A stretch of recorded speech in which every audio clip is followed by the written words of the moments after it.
This is me in 2023 and this is me in 2024.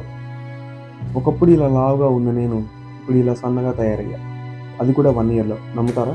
నా 1 year fat loss జర్నీలో నేను దాదాపుగా 14 కేజీస్ లూజ్ అయ్యా. Without using any supplement.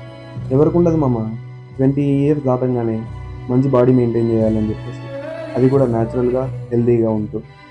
Supplements use చేస్తేనే body వస్తుంది అనుకునే వాళ్ళకి ఈ ఛానల్. డైట్ అంటే ఏంటి? డైట్ ఎలా చేయాలి, నేను ఈ 1 ఇయర్గా ఏం చేశా ఇది రీచ్ అవ్వడానికి, డైట్ చేసేటప్పుడు కావాల్సినటువంటి ఫుడ్ రెసిపీస్ గురించి తెలుసుకోవాలనుందా? అయితే వెంటనే ఛానల్కి సబ్స్క్రైబ్ చేసుకొని బెల్ ఐకాన్ ఆన్లో పెట్టుకోమావా. Let's transform together. ఎన్ని రోజులు ఇంట్లో కూర్చుంటావు బద్ధకంగా? నేను బందోడా అన్న ప్రతి ఒక్కరికి ఆన్సర్ ఇవ్వాల్సిన టైం వచ్చింది మావా. Come join me in the fat loss journey. Next వీడియోలో డైట్ అంటే ఏంటి, ఎలా చేయాలని మాట్లాడుకుందాం. Until then stay tuned.